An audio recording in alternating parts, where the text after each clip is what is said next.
안녕하세요. 권문경 변호사입니다. 최근 동물을 잔인하게 대하거나 죽이는 등의 동물 학대에 대한 기사를 자주 접하게 됩니다. 동물을 학대한 사람을 더 엄하게 처벌해야 한다는 주장도 제기되고 있습니다.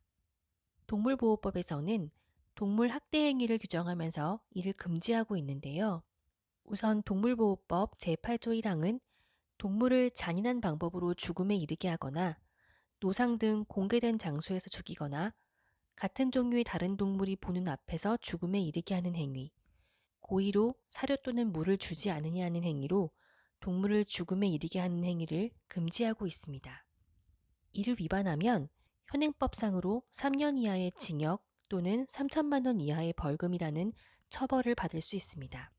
그리고 같은 조 제2항에서는 질병의 예방이나 치료 목적이 아닌데도 도구, 약물 등 물리적, 화학적 방법을 사용하여 상해를 입히거나 살아있는 상태에서 동물의 신체를 손상하거나 체액을 채취하는 등의 행위, 정부가 허용하는 외에 도박, 광고, 오락, 유흥 등의 목적으로 동물에게 상해를 입히는 행위, 사육공간 기준 준수 등 정부가 정한 반려동물에 대한 사육 관리 의무를 위반하여 상해를 입히거나 질병을 유발시키는 행위, 그 밖에 정당한 사유 없이 동물에게 신체적 고통을 주거나 상해를 입히는 행위 등 동물학대 행위를 하면 안 된다고 규정하고 있습니다. 내년에 시행되는 개정 동물보호법은 동물에게 신체적 고통을 주거나 상해를 입히는 행위에 대해 보다 구체적으로 정하였습니다. 사람의 생명 신체에 대한 직접적 위협이나 재산상의 피해를 방지하기 위하여 다른 방법이 있음에도 불구하고 동물에게 고통을 주거나 상해를 입히는 행위, 동물의 습성 또는 사육 환경 등 부득이한 사유가 없음에도 불구하고 동물을 혹서, 혹한 등 환경에 방치하여 고통을 주거나 상해를 입히는 행위 등이 새로 법에 규정되었습니다. 기존의 시행규칙에서 규정하던 금지 행위의 내용이 법률로 상향된 것인데 형벌의 대상이 되는 행위의 법적 근거를 명확히 하기 위한 것으로 보입니다.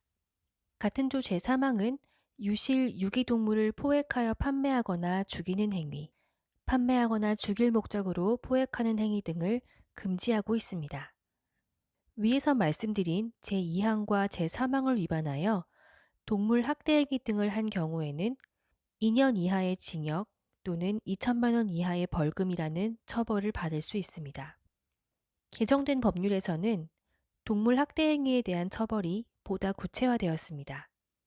법원은 동물 학대로 유죄 판결을 선고하면서 최대 200시간까지 재범 예방에 필요한 상담, 교육 프로그램에 대한 수강 명령도 내릴 수 있게 됩니다. 처벌은 아니지만 정부가 지정한 동물보호관이 동물 학대 행위자에 대해 상담, 교육 또는 심리치료 등 필요한 지원을 받을 것을 권고할 수도 있습니다. 최근 여러 동물학대 사건의 경우 그 처벌의 수위가 낮고 동물 피해에 대한 배상도 충분하지 않다는 목소리가 있는데 그 근본적인 이유가 우리 법체계상 동물이 물건으로 취급받고 있기 때문이라는 지적이 있습니다. 이에 법무부는 최근 동물은 물건이 아니다라는 조항을 신설하는 민법 개정안을 마련하여 입법 예고한 바 있습니다. 동물학대 사건을 근본적으로 방지하기 위해서는 동물 보호나 생명 존중을 위한 우리 사회의 다양한 노력이 필요할 것으로 보입니다. 오늘은 동물학대 금지 규정에 대해 알아보았습니다. 감사합니다.